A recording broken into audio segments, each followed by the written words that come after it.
Well, welcome, fellow explorers. Brian often makes me laugh right at the beginning of our podcast, and he did a good job today. I'm Jonathan. I'm with my trusty co-host, BrianTomO'Connor. and I am super excited, as I often am when I get to interview a guest explorer.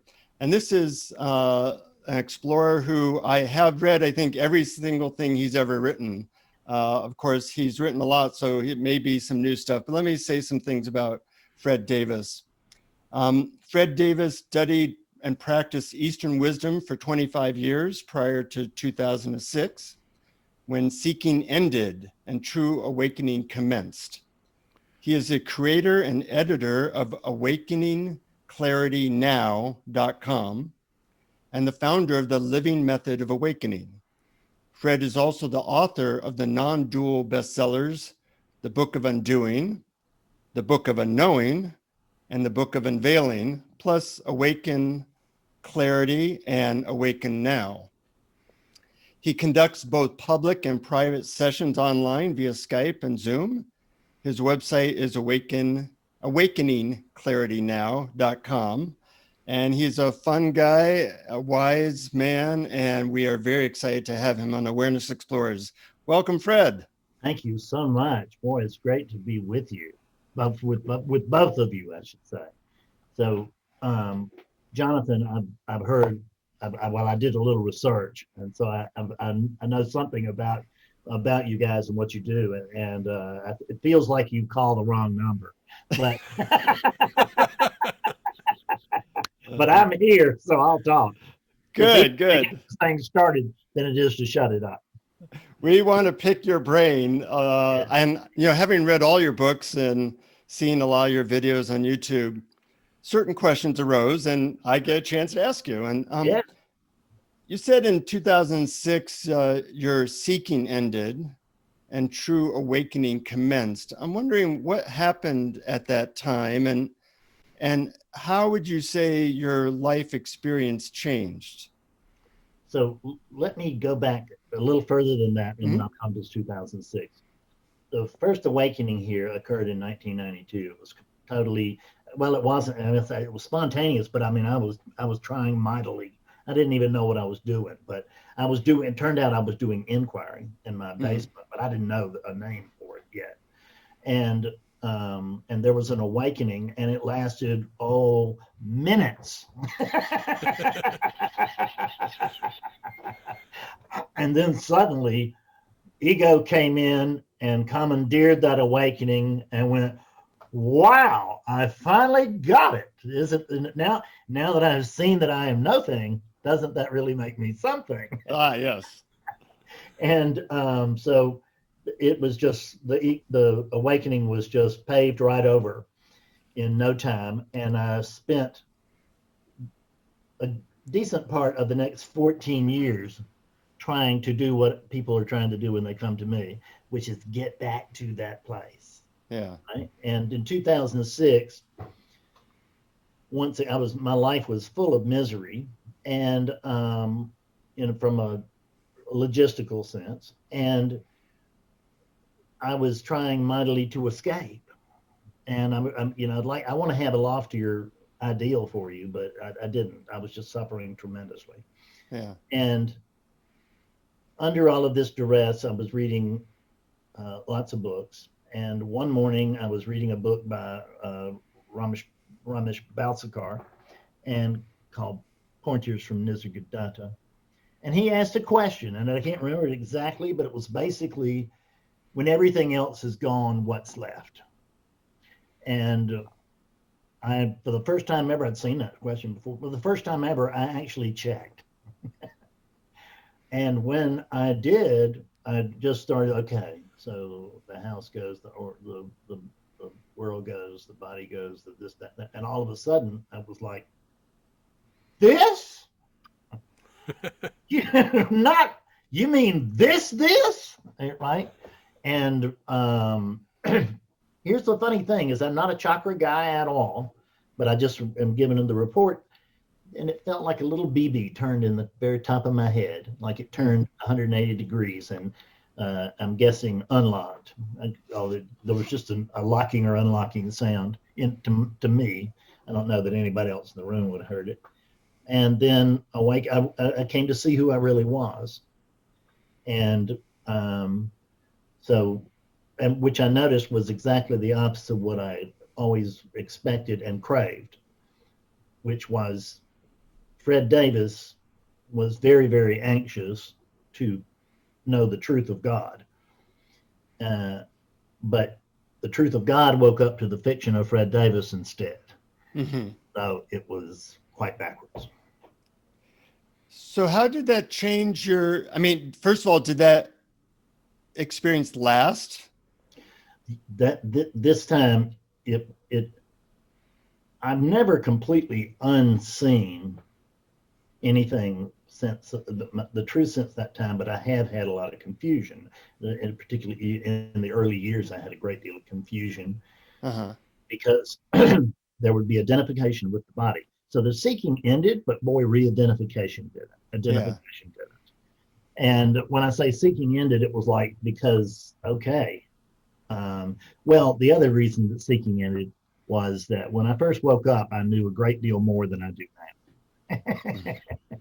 So there was a lot of undoing that took place for a few years. And the behavior here, the first thing I noticed when I woke up was that I was inhabiting a maniac.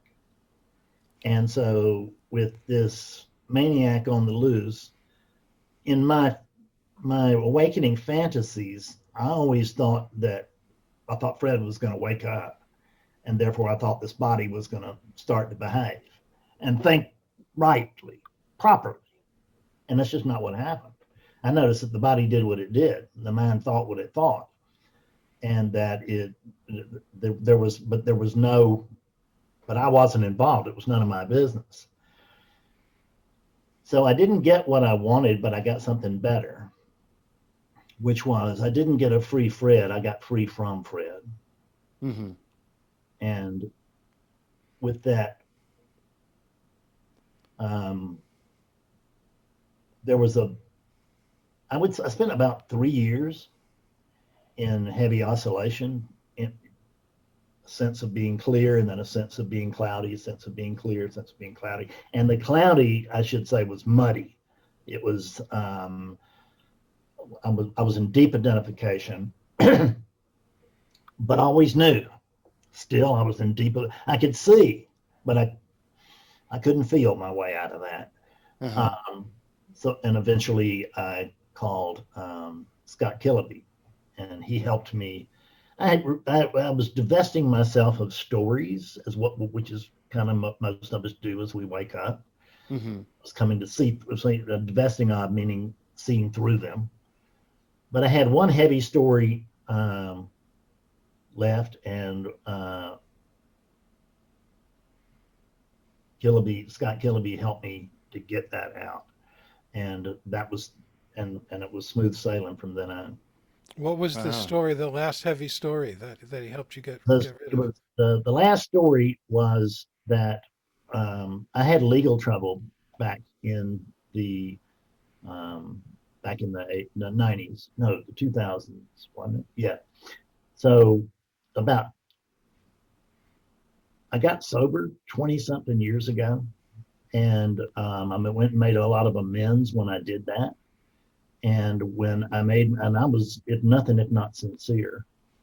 And so I really went and made my amends to people. And, the book says we have to make them. It doesn't say anything about that they have to be accepted.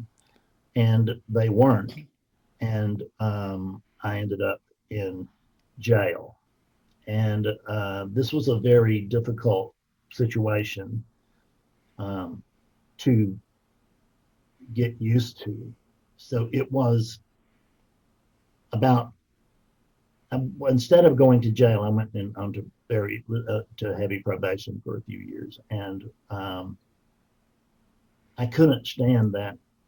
I just couldn't stand. It felt like my life was over, and it was really, really, really bad. I wanted to die, which is not. I found out is not particularly uncommon in our community. And but my wife Betsy had already had a business partner of hers, long-term business partner, shoot himself in the head 2 years prior. And I was there to help clean up the detritus, so to speak. And I had seen what that had done to her, and I didn't have the right to do that.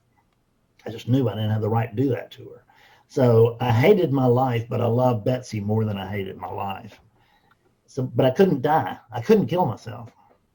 I mean, I at one point had it all arranged, but I flew it past her, and I knew that I was going to hit some resistance. But but she had just the problem was that she was just too wise for me. I couldn't get around it and I told her, I said, I really just can't take this. I've got to get out of this. And she said, well, why don't we just give everything a try? And we'll keep this as an option. How do you argue with that? Right? And it was like, no, I'm just going to be difficult just for the fun of it. So I did, and of course, everything unfolded from there. But I woke up about less than 2 months after my hearing. Mm-hmm. So with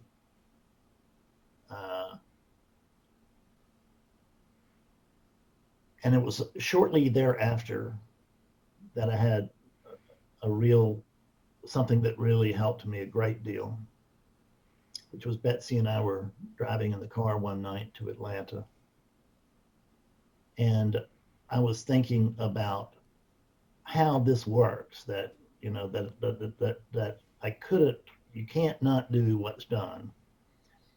And there's no going back. And then I realized for the first time that the people who had, because I was, trying to make myself a victim, and that the people who had gotten me in this trouble, it was other than me, and ones who had actually not accepted my amends, I came to see that they had no other choice. They did the only thing they could do. But because the way I look at it is this moment here with you guys, this is the flowering of the inevitable, right? Mm-hmm. And I suddenly saw that if I was going to get off the hook, the only way I could do it was let everybody else off the hook too. Yeah. That it couldn't just be, if I was going to claim that everything happens as it does, I've got to give them the same leeway, and I did, and that's kept me from bitterness and all kinds of rotten thinking, which made it much easier. Uh-huh. We haven't talked much about forgiveness on this podcast, but that is a time-tested method and seems to be important in some cases. Yeah. In my case, it was very important because I had to forgive me. Mm-hmm. And the only way I could do that was to reluctantly free them. And I don't really mean it was reluctant once I saw it, but it was a hell of a lot of reluctance up until that point. Yeah. And with that point, there was just openness. Is all I can say. It was like another awakening almost. As I was driving, it was just seeing, there's only this, and this cannot be any other way than the way it is. That there's no comparison, there's no alternative, and that they too are the flowering, and everything they do, all of that is the flowering of the inevitable. And I didn't realize it at the time, but I think there was an unconscious decision made at that moment to try to learn to cooperate with the inevitable. Mm-hmm. Not that it wasn't required. It was only required if I wanted to not be miserable anymore. Right. Who wants to not be miserable? Yeah, right, exactly. But it's funny how being miserable is very often an impetus for us to seek the truth and for some people to find it. Yeah. It's as you say, it's tried and true. It's been in part of spirituality forever. And the other thing that is along that same line that's also tried and true, and which I encourage very strongly, is confession. And I don't mean I just mean telling the truth to somebody about you, about your life, about how relativity has gone. Because one of the first things I noticed upon awakening was that there was actually nothing to talk about. And I've been trying to for 15 years, but I did at least notice that there was nothing to talk about, but there was plenty to talk about in terms of relieving suffering, and my own and everybody else's, because there's no separation there. My suffering is your suffering is my suffering. Right. But it's such a fascinating paradox to me, because we go into this wanting to end suffering and improve the life for the individual. And it sounds like you're describing awakening as a shift in identification from the individual to the universal. And Yes. so, and I love you talking about the unit, meaning the individual body and mind. So it's a shift. So that's not really who you are. So is that really what awakening is all about? Oh no, well, awakening is about that recognition, but the problem is that, I'm just going to say it this way, is that many awaken and few clear. Many people have that experience, or it may not be it doesn't have to be angels and trumpets. It's usually not angels and trumpets. It's usually just or something like that. I mean, I've been with hundreds of people as they woke up. I can speak from experience, and it doesn't have to be a big deal. It can be, but I wouldn't curse anybody with the big deal, because the mine was a bit storybook, and it kept me confused for years, because I thought that the throes of that initial awakening, and everything's fine, and the body feels good, and getting back down, identifying as the body feels really good, and this is what seekers do, is that I'm just looking for bliss, but there's nothing personal about an awakening. I'm speaking to the choir, I understand that, but there's nothing personal about an awakening. It's not Fred's awakening. It's awakening to the fiction of Fred, because even well advanced, spiritual seekers, I hate to say it like this, but there is a gap between, almost everybody ends up with the booby prize, which is that when people come to see me, I have to really talk to them to get them to be humble enough to have me teach them something they think they already know. Which is that if there's a Bob that comes to an awakening session with Fred, then by the time you've gotten to me, I mean, you've probably already gone through Rupert and Aja and everybody else. And, you just get down to the bottom of the bucket, and it's like, well, there's this guy, but I don't know if I'm desperate yet. It's kind of like me with AA. I don't know if I'm that bad yet. So by the time that you get to me, you know a lot, and that's the issue, because everybody I work with, and just like you two, they're big brains in this, having this conversation right now, and there's big brains listening to this conversation. Nobody else calls me. It's not like I'm finicky about who I talk. Big brains call me, little brains don't bother. And that sounds, well, I'm just going to say it like it is. I mean, it just the smartest people is that's who's drawn to this, because it just is that way. And So the obstacle from your point of view of the people you talk to and probably the people listening is that their experience of knowing and ideas and concepts are in the way of the simplicity of simple awareness in this moment.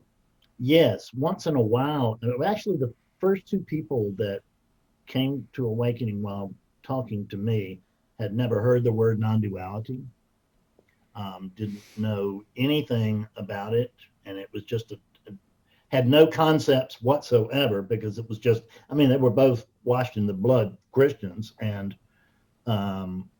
we just were having a conversation, and I confess that I did move the conversation to that area, but I think it was really because I'm a one-trick pony. That's what I do anyway. I can't spend any time with anybody without this falling out. And but they were very easy to awaken because of that. And I will occasionally get somebody that's new. It'll almost always be a young person, because young people understand the idea of, gee, I'm having trouble with trigonometry. Let me go get a coach. Let me go get somebody who can help me with my trigonometry. And they take a good look at non-duality, and it's fascinating, but it's dizzying. And most will just plow on, but a few will go, you know, I think this might be another area for a coach. And they come here, and I don't have to unteach them. Because the reason my books are named Undoing, Unknowing, and Unveiling, because this is not a teaching, it's an unteaching. And I have, when people come to awakening sessions, it's, you know, I say when people come, the first thing is we start out probably backwards than some, which is that when they come up on the screen, the same way that did for you and Brian, is that when they come up on the screen, the only thing I can see is me. And it's almost like a surprise. And this is, I swear it's like every time, it's like a surprise. Well, what am I doing coming to this meeting, right? I know I'm just as awake over there as I am over here. So and what I'm really saying is I know I'm just as much awakeness over there as I am here. Because that's something that I stress, is that awake and not awake, yeah, they're pointers, but they really sort of point in the wrong direction. Because I'm awake, but she's not, or he's awake, but I'm not, or they're awake, but we're not. All of that is pointing right straight to a unit. And the unit is not going to wake up. I can wake up this water glass just as fast as I can wake up this unit. And that water glass would be just as clever as, or my body would be no more clever than the water glass if I woke it up. This is a walking cadaver, right? It just is. It's an animated cadaver. And it's the animation that we're talking about, not the cadaver. But we all think it's the cadaver, and it's universal. So when a Tom or a Bob comes to me, by the time they get to me, they already know that there's no Tom and no Bob, or no Bob. But the one who knows this is what I call the bubble of self-reflection. And it's where everybody is when they come to me, is that, well, I already know there's no Bob. And in the early part of an awakening session, I know that they're over there just putting up with me and wondering, when is he going to get to the good part? But it's all good part. And because the one who knows there's no Tom is Tom. And that's the booby prize of non-duality. It's only when awakeness comes to see that there's no Tom that we have what we call the shift or the awakening or whatever. And awakening is a misnomer, as you know. It's because really there's no awakening, because, you know, you are awakeness, and I notice that you do not have the capacity for sleep. So, right? How the hell do you go about waking up awakeness? But what I do understand is that through that sack of conditioning, there's confusion. And through this sack of confusion, this sack, probably right, but through this sack of conditioning, there's just not that, there's not confusion on this. There's utter conviction. And I really think that it is utter conviction that plays perhaps the largest role, because What do you mean by that? in awakening, in an awakening event. In other words, see, well, many people are talking that are here listening don't know what I do, and what's made me stand out for the last 8 years is that I've backed up myself up to the wall and taken on all comers, which is if you want to wake up and you're not awake, you don't believe yourself to be awake, then call me next Thursday at 3 and I will wake you up before 4:30, probably before 4. And it's predictable, it's reliable, it happens time after time after time after time. And well, and I've had that experience with you. Yeah. And a lot of people nowadays, as opposed to 20 years ago, can experience with the right method some form of an awakening experience. Mm-hmm. Mm-hmm. So, and a lot of our listeners have had that experience. Yeah, sure. But very few people stay in awakeness. Yeah, because and that's it, is that many awaken but few clear. Clear is what I call coming to a state of near conviction, or a state of acceptance because seeing yourself, it's the most important thing that can happen, but it's the ticket to the dance. It's not the dance itself. This is the dance itself, right? So what happens is that we've had, particularly with Western seekers, we've had awakening on our bucket lists for a very long time. And then so I'm going to get an appointment with Fred Davis. And now that I have seen the truth, it's time to go climb Himalayas, right? Or swim the Amazon, or whatever is next on my bucket list. Mm-hmm. And that's really a precious little value. I mean, it's not of no value, because to see yourself, it's going to be very difficult, just like me in 1992. It's going to be very difficult for you to completely unsee that. Consciously, you may unsee it, but but you have seen it. It's not the individual. Is the presence over there has seen the truth of itself. Awakeness has come to see, oh, look at this, I'm awakeness. And it's very difficult to completely unsee that. But if we don't follow up on an awakening event, and then the likelihood is that we're just going to walk right through it, and it'll become, and I tell people this when I'm having an awakening session with, if you don't pursue this, it's going to probably, you're going to remember this the same way you would remember a nice LSD trip, right? And I met with Fred Davis. He was really something. He did it for me. He can do it for you.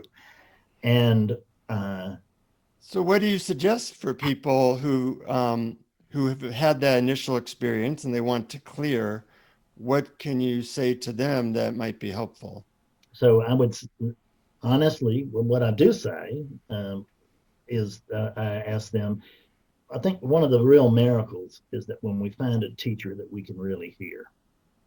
Because this teaching that I have is not for everybody, but it's for everybody that's drawn to it. And it is, and they can hear this. They can't hear, like I had a famous spiritual teacher's media person fly in and spend a weekend with me, because they've been with him for years, and they could see he was incredibly awake. Well, they just couldn't get it. Mm-hmm. They could not hear that level. And they came to me and boom, right? And one with me an hour. So to hear a teacher is an important thing. So I suggest that if you want to dig a well, my recommendation is not to dig a series of shallow holes. It's not what I did. I went deep into, I touched on other teachings, of course, but when I woke up, it was after a period of unhealthy following of Eckhart Tolle. And from there, then there came a day when I just couldn't hear Eckhart anymore. Mm-hmm.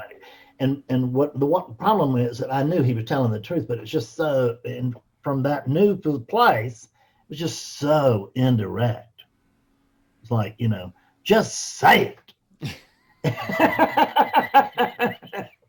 And when I reached that point, then I found myself following Adyashanti.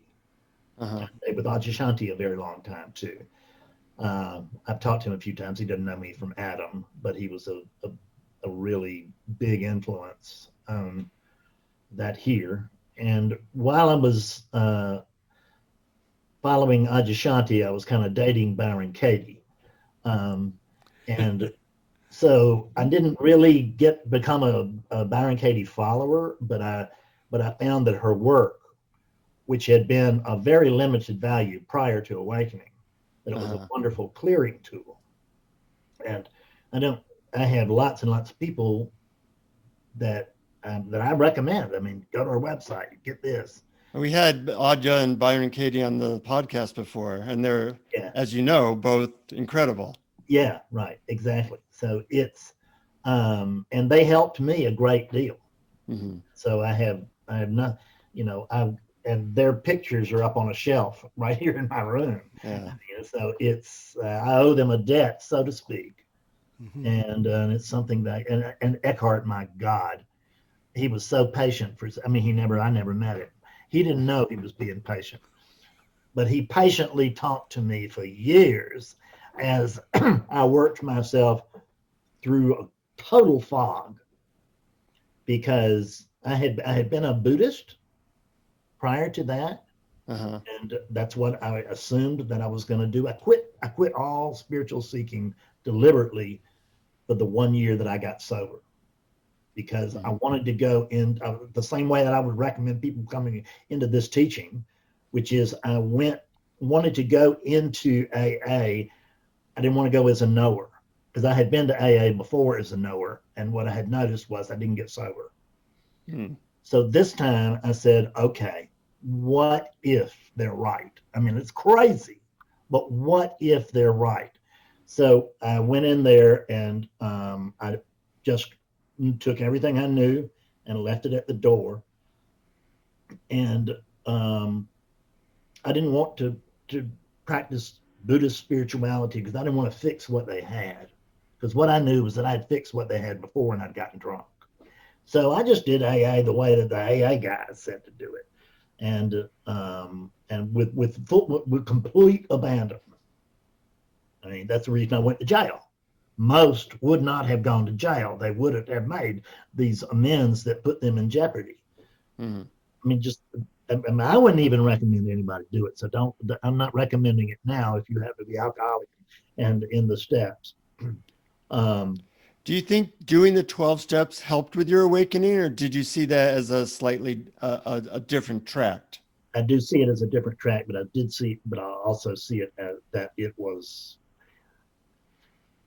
if you are a drunk, a hopeless drunk like I was, who finally gets, I mean, for many, many years, I could quit drinking anytime I wanted to. I just noticed I never wanted to.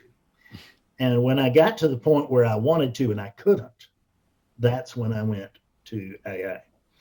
And if you go in there a drunk and you actually stop being a drunk, become a former drunk, if you will, that process that you go through, because the process is all about surrender. And I got my own views about that now, but it is a surrender process. And it was like awakening light, like enlightenment light. There is a complete shift. It's a very important spiritual shift. it is in its own category. I don't know anything about. All I can tell you is I can report that for me at the time, I knew that I had had a spiritual experience, but even then, I suspected that this ain't really it. Yeah. Because much of that was around getting your life back in order and the gratitude that comes from having been an outcast drunk to becoming a citizen. And so there's a lot that's very practical in that.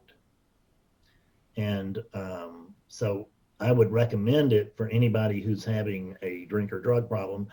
I can't tell you that it's going to work for you because any kind of recovery method has pretty low odds. But I went at it with full abandon, and it did work for me, and it worked for my wife because she was at her in AA. I passed her a note in an AA meeting one night, just like you would in grammar school. I love what you said about asking the question, what if they were right? And I find that applies actually to non-dual teachings, because I don't think you have to believe a dogma. But if you ask the question, well, what if they were right? What if, and one of my favorite phrases of yours, what if it's true that there's only one thing going on? Right. Have you tried What would that mean? Yeah. Who would I be if that were true? That's right. That's it. And I've started a couple of videos often which is okay, let's just pretend that I'm actually telling you the truth. Yeah. Right? Yeah. And I know it's absurd, but I really don't have any great motivation for doing this other than to just try to help you suffer less. And because I don't think we ever look at that. We don't really just accept that what we think is that when they say you are when they told me that I was the awake space, then I went looking for the awake space, right? Because I knew that I didn't know exactly which awake space they were talking about, but I was very confident I knew what awake space they weren't talking about, which was this one. But I've since had people count how many awarenesses they can find, and it inevitably comes down to one, right? And I can notice the same thing with space, is that you can,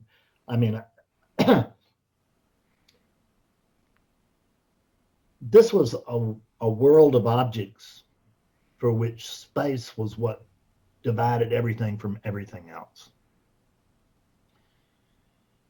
And now, at least within oneness,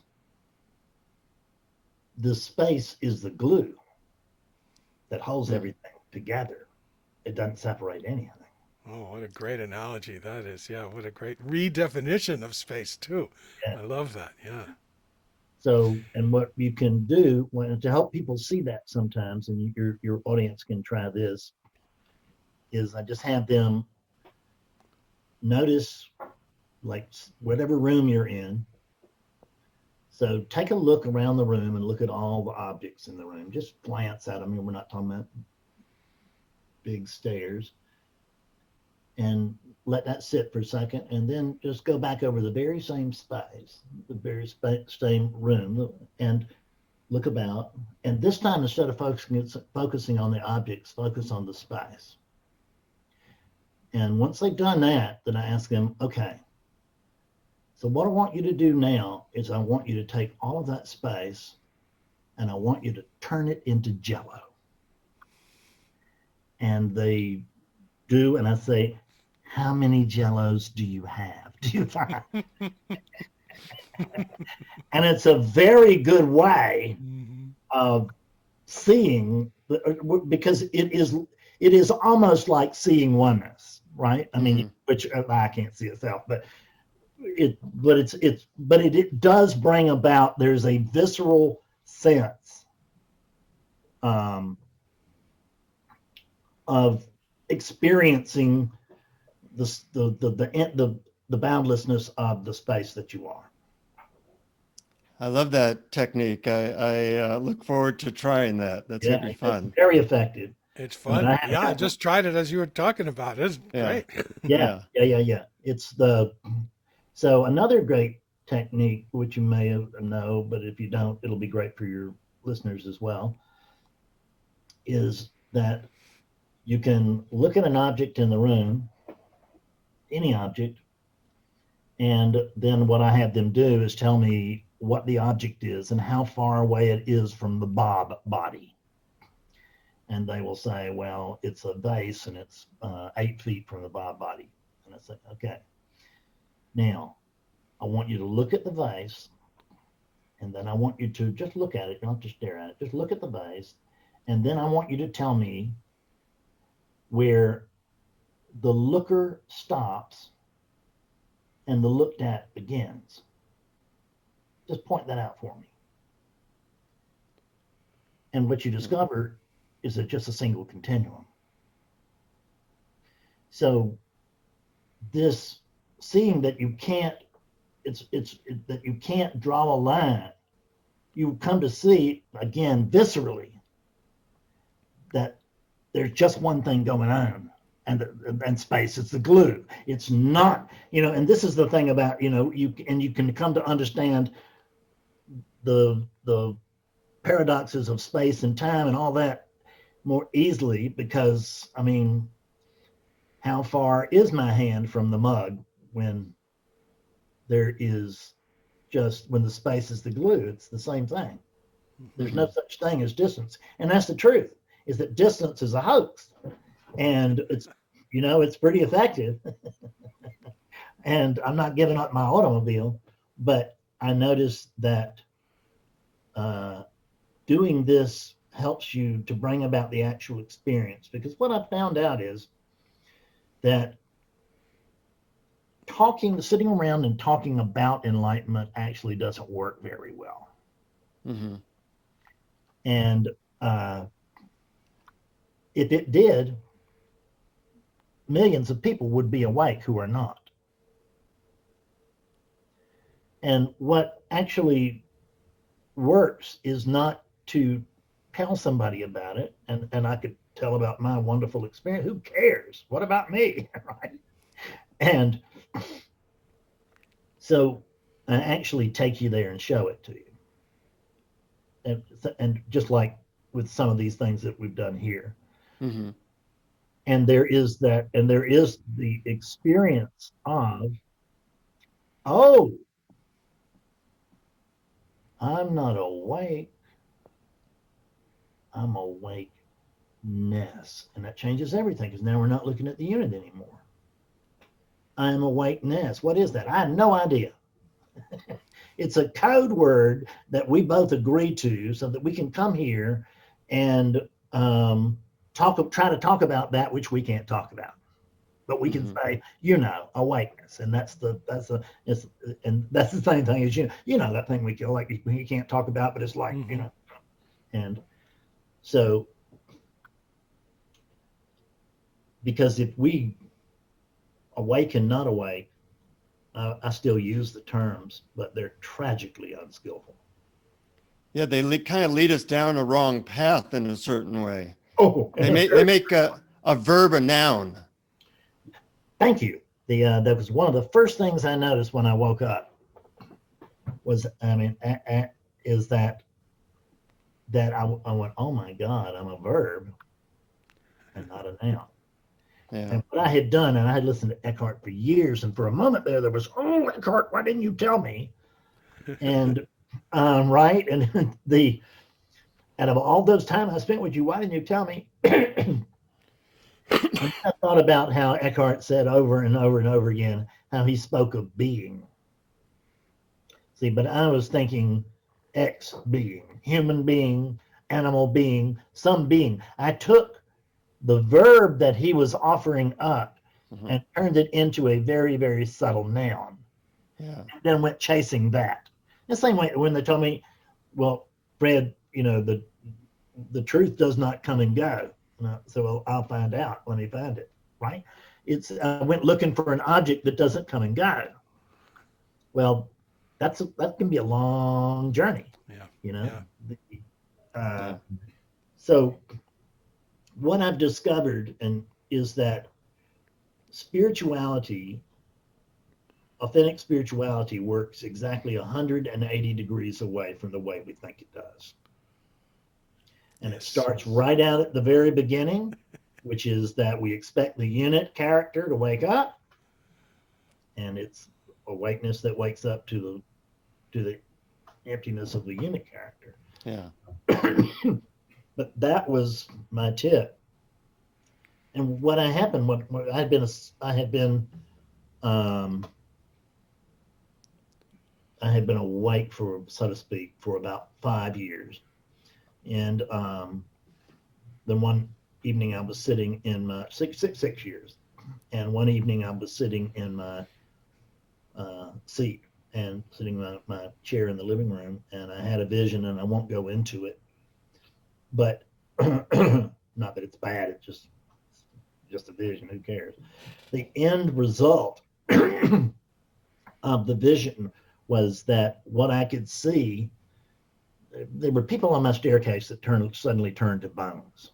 And the message that came just so loud and so clear was, oh my God, all the seekers, no, let me use the words that came. All of the pilgrims are dying on the way to God. And virtually nobody's making it. And and then crazy notion that came out of my head was, we know what we should do is, oh, I see, we need to wake them up first, not last. Because last doesn't come.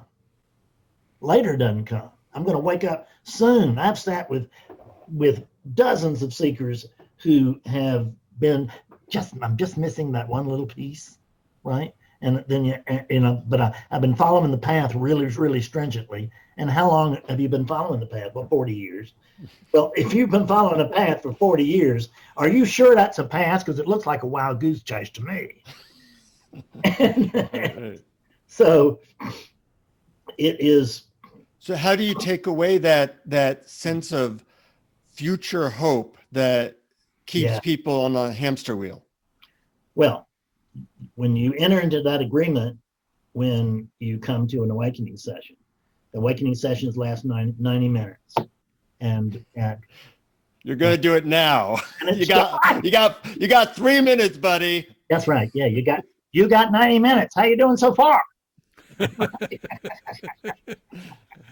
And it puts pressure, and that's what monasteries put great pressure on their monks, where you got to work all the time. You don't get much to eat, and you got to, when you're not working, you're going to be singing or something like that, or meditating in Zen.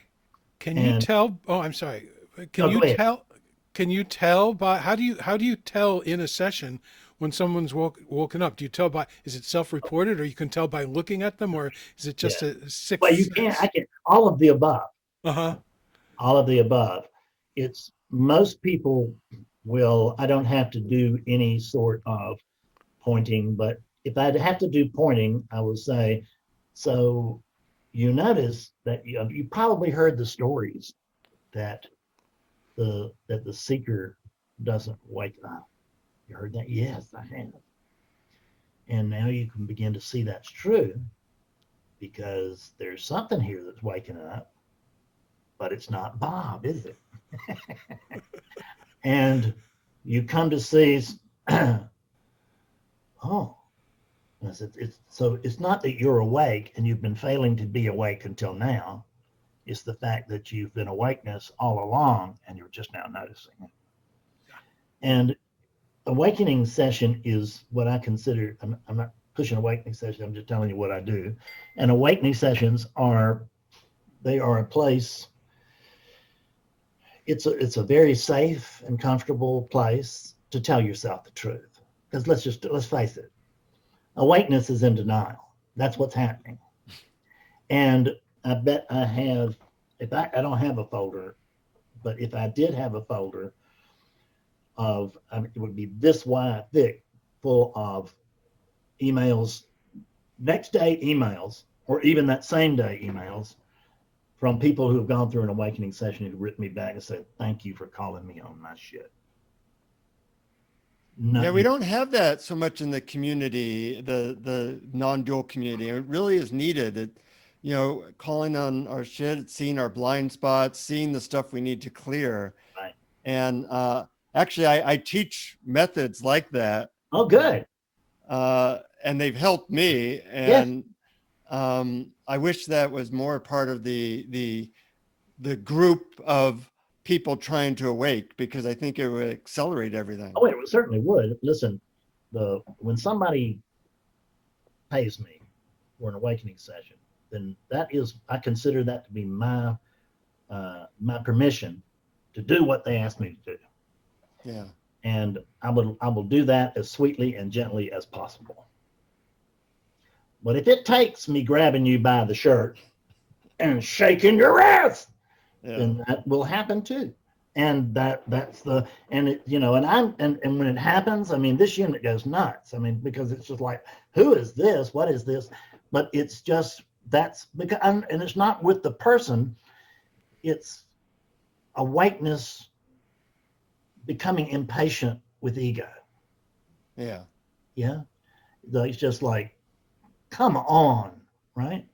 Mm-hmm. And that does count, and it's the same thing with awakening sessions. With clarities, that with people that come after me, that with regular talks, is that I will tell them, well, I hate it, but I got to tell you the truth as I know it, and I don't think it's going to be what you want to hear, but I got to do that. You see, Yeah. But are you talking about the truth about like their habits in life, or about the fact that they are looking for an object? I mean, about the truth in relation to how they're looking at awakening and awakeness. Well, let me give you an example. Yeah, Just that'd be prior to you guys, I was in what I call a clarity session, which is a 1-hour session with no agenda, and with a guy in California who has really been through the mill. He's gone through, I went through throat cancer with him, and now he's having other difficulties. And, he had an operation as he was trying to get better from his throat cancer. He had to have this, that. I mean, it's just really been it's like I sent him the book of Job, right? Stephen, what's Byron Katie's husband's name? Stephen, whatever. Mitchell. Yeah, I love Stephen Mitchell. And I sent that book to this guy. But anyway, just before we were talking here, and I said, I know that you're sitting over there, you're in a lot of pain. And he is, and has been for going on 2 years, not there yet. And I said, but you can't tell yourself that when you can, but it will just induce suffering. I know what the feeling is over there, which is, why me? Why me having all this pain and this and that and the other? I mean, for God's sake, this was not the plan. And then and I said, the only response to that is, why not? Mm-hmm. Because in your mind, this happened with me. It's all from my own experience. I had sciatica for years, terrible sciatica, and it was really bad. And I couldn't stand for more than 15 minutes at a time. And I had a job that required me to stand. So I was just in agony while I was as a bookseller, going to book sales and stuff. And sometimes I would actually go from table to table on my knees. So and one day I was sitting around my kitchen table by myself. I remember it must have been summer because the air conditioning was very cool. And I noticed, and I was sitting there thinking, why me? And even though I know there's no me here, that was still the call of the day. Why here? And it came back, why not? And suddenly I realized, oh, hell, this is my job. See, in my mind, this was somebody else's job. My job was to be the comeback kid and build a life and do all this and be, happy forever and all this stuff. It didn't include this shit. Well, that was my plan, but it wasn't the plan. Not that there's really a plan, but there's an unfolding inevitability. And part of that unfolding inevitability was the fact that the Fred unit was had chronic acute pain. And that was part of your daily experience. And I realized that somebody had to do it. It's hard to recognize, but the world can't be other than the way it is. And this is relativity. So there's a balancing. And, what I thought was, well, damn, I think I paid my dues up to now, right? And I think I'm all paid up on the suffering part, but I was wrong. Yeah. Because what I notice is so long as you resist suffering, there will be a trap door. Just when you think I can't take any more of this, there'll be a trap door, and it's like the next thing I'm wishing for is the terrible experience I just was having a minute ago. It's like I had a friend of mine in Portland jumped off the bridge and broke both legs, right? When he hit that water and broke both legs, the only thing he wanted was the same miserable life he had when he was at the top of the bridge. And because he lived through it, and I know. So recognizing that I was not special, that I wasn't the anointed one who was not supposed to have chronic acute pain. That in matter of fact, it was my job as a unit. I'm not speaking from unitness in the sense that I could see that it was the Fred unit's job to suffer in this physical pain. And I have to tell you, I'm not trying to give out a magical recipe because it probably won't work for everybody, but it didn't, my sciatica did not go away, but it was better because I just simply quit struggling against it. And my sciatica was, a lot of it was psychosomatic. And by the giving up of the fight, then that giving up really helped, really made a difference. It was an appreciable difference in that 5-minute span, if you will, from the beginning of it.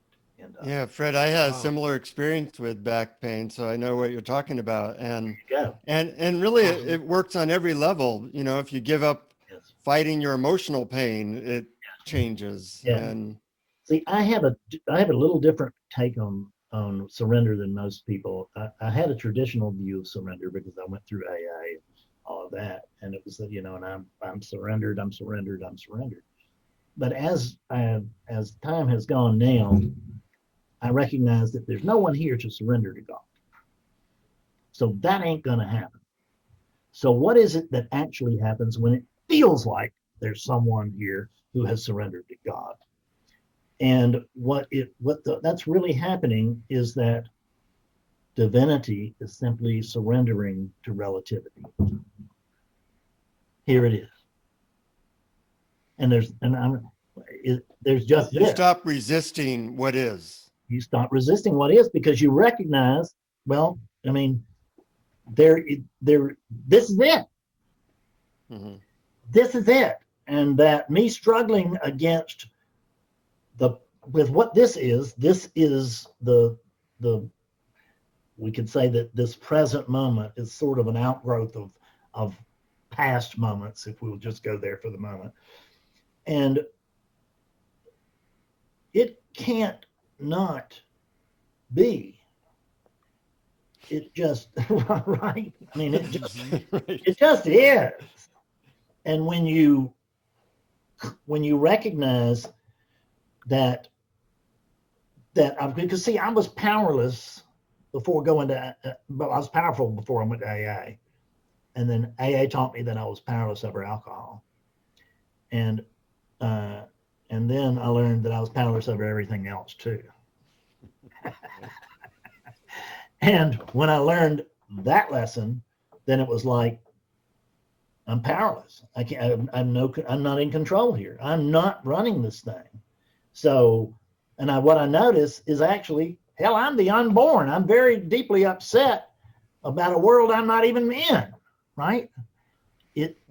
You get that? Yeah. And it was right. So it was coming to identify as the unborn, and that, we want to be careful because we'll build up a story around that too.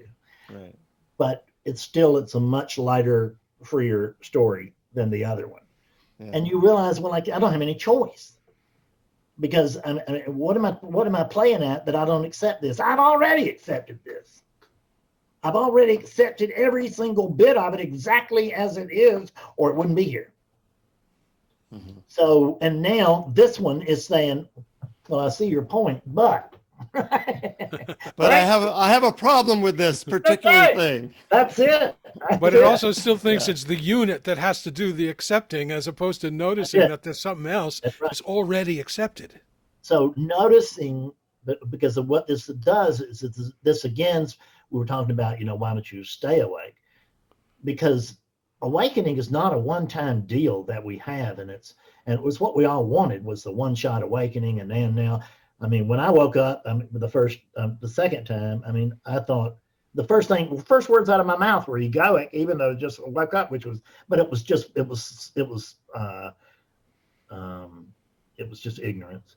But and it was like, well, Buddha never got here. That's the first thing I thought. Because how good, there's nobody had ever seen this, right? There's so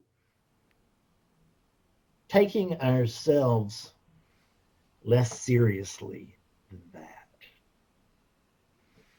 is this teaching. I have a story, because this teaching, as Nisargadatta would say, I breathe in and I'm everything.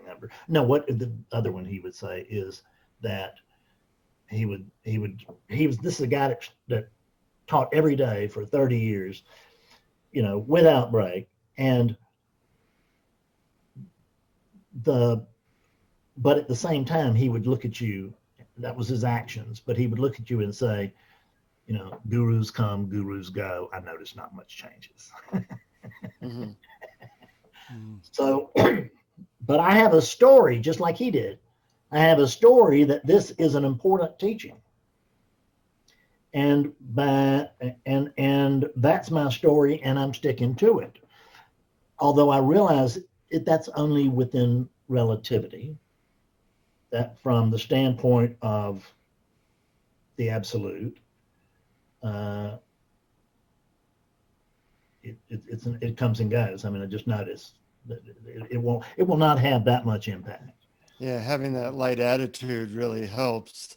We're getting short on time. I'm wondering if this is a good time. I know you have a guided meditation, Yeah. and I often listen to your guided meditations and really enjoy them. Would you be willing to treat our guests to that? You bet. And this guided meditation will present to you the very heart of this teaching. And try it. What if it helped? Yeah.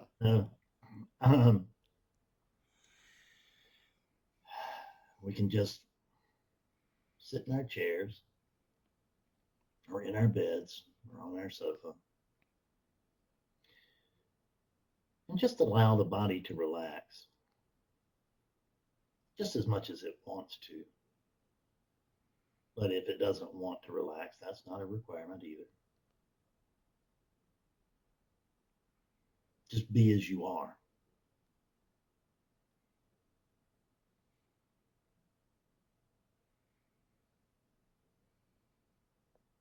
Now I want you we're going to use the body as an anchor. In the same way in this teaching, we use logic until we get to the point where we have to throw logic out the window. We use the unit to move beyond the unit. We use the brain to move beyond the brain. And in this instance, we're starting out using the body. And if you sit still, it's best with your eyes closed. I think it's much easier, but I don't have to do it anymore. But just notice that there's an aliveness here. What do I mean by that? I mean, there's a sense of existence.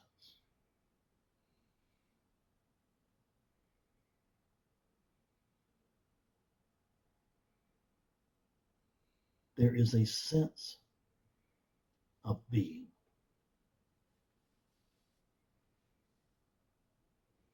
I call this the sense of being meditation.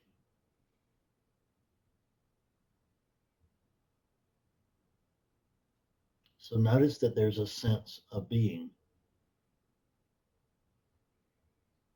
Let's also notice that it's just a sense.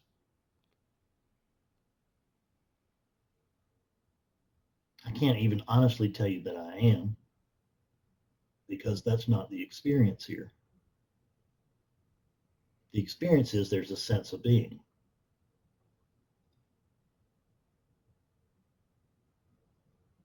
Only.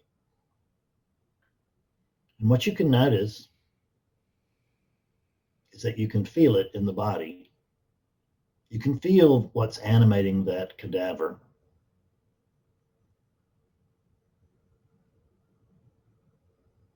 It may show up as a tingling.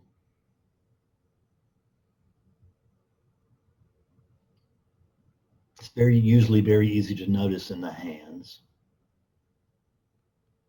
But once you begin to notice it, you'll notice it's very difficult to not notice it if you're engaged.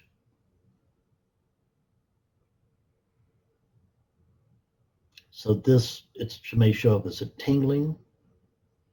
It may show up as a vibration.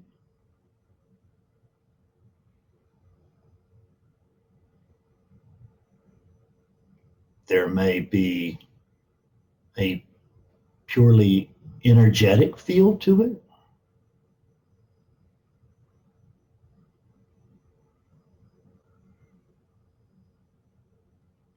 But the sense of being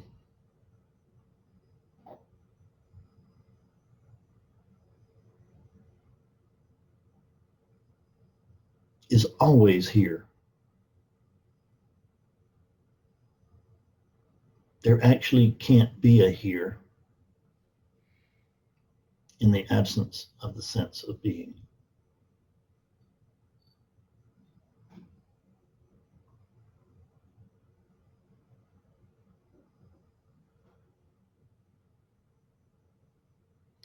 Now let's notice our eyes. Don't take your attention away from feeling that. I've found it that it's also that the sense of being can be noticed in the natural world.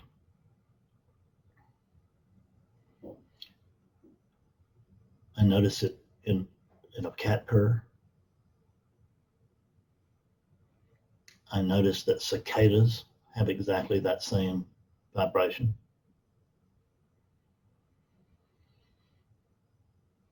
I've noticed it in numerous ways that don't come to me right now. But I can also tell you that it's the same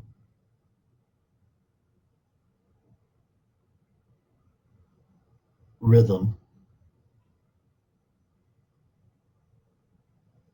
as Om, Om. Hear that Om. And that's the sense of being showing up as vibration. The Hindus tell us that that was the first divine sound. I cannot disagree with them.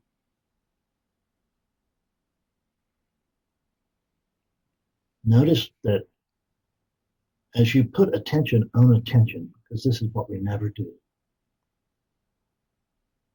we always use our attention to look out at the world. We use our attention to look out at the content of this arising.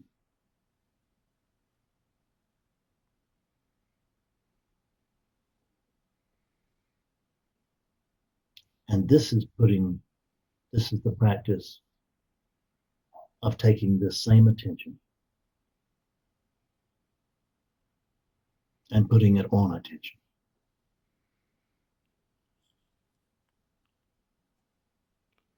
And it may feel like this is my attention,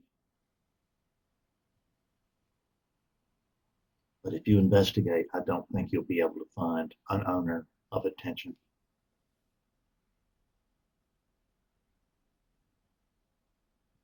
But the one thing that attention never does is it never pays attention to itself.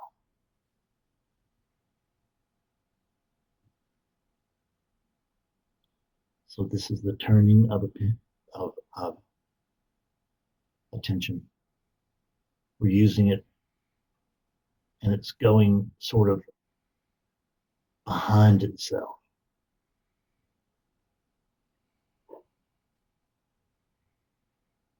Because if you notice,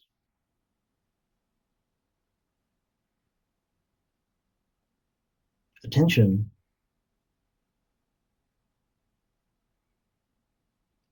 that's your looking tool.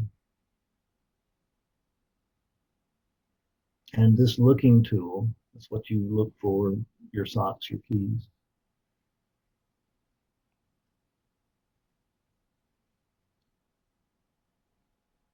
And this attention, I'm just going to suggest, I've never had anyone argue with me about this, that another word or definition, decent definition of attention would be focused awareness.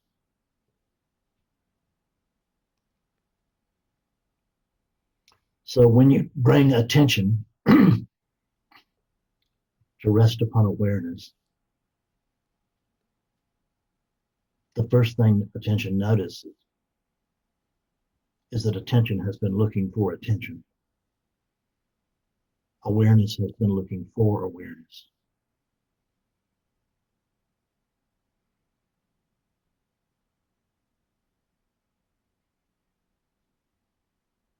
Oneness has been waiting on the other oneness.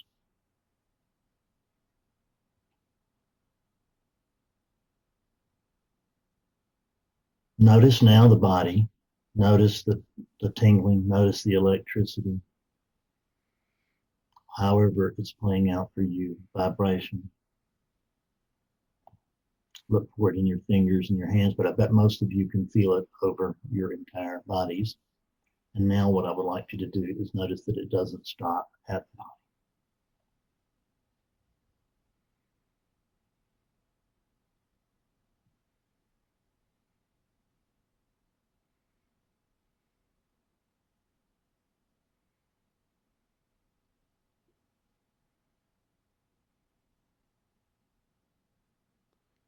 You put skin under an electron microscope, and it's really becomes impossible to point out where skin ends and space begins. There is no hard line. Any good physicist can tell you this.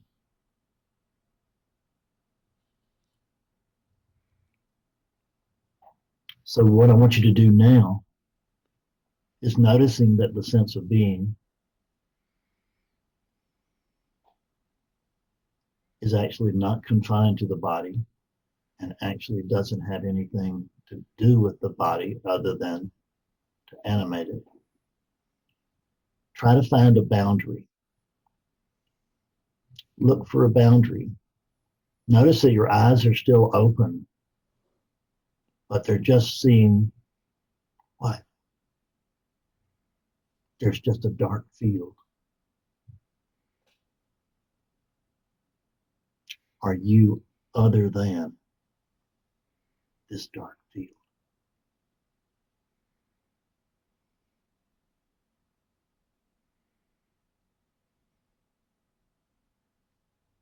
There is no separation of any kind anywhere. Thank you.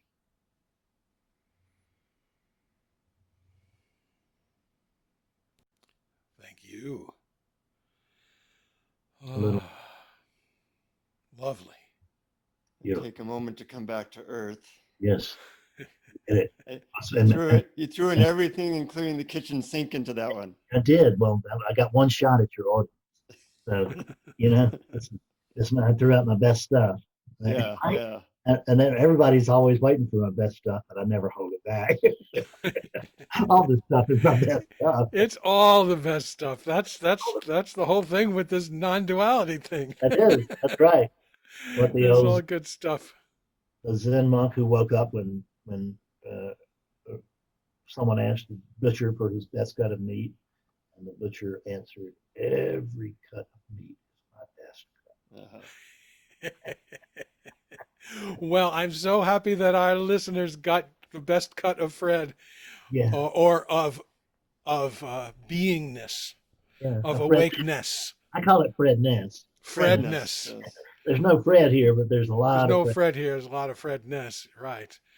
And well, Brianness and Jonathanness are grateful. Yeah, I'm grateful to you for giving me this opportunity. Really, it's been wonderful. Yes. You have a way of putting things, Fredness, that have been personally really helpful to me, and I just want you to know that. Thank you very much, John. Like I used to say, just say it. That's what is happening here. Mm. It's very direct and to the point. Yeah. Yep.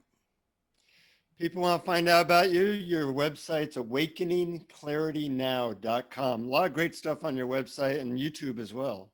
Thank you. Yep. You can go to if you go to YouTube, and actually I noticed the other day I went and I couldn't help it. I looked myself up. I don't know if I was using Google or Zoom or whatever, but I went to YouTube and I Googled my name, and you always used to get, there's a black football player, and you would always get tons of him, and I would be on the third page, and I'm outgunning him right now. So that's a good sign for our future. That's a good sign. So all you have to do is Google Fred Davis or Fred Davis spirituality, Fred Davis anything along those lines. You'll get a zillion hits. I've been out there and around for a long time.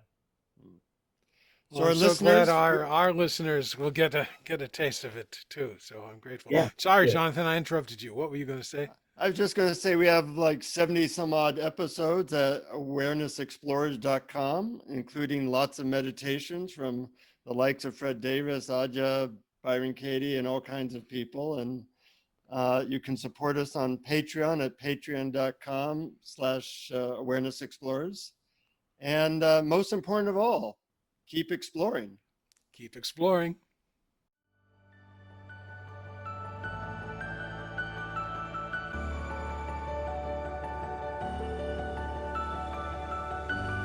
Thank you for listening to Awareness Explorers. To learn more, you can check out our website at awarenessexplorers.com. Please subscribe to our podcast on your favorite podcast app. We'd love it if you would post a review.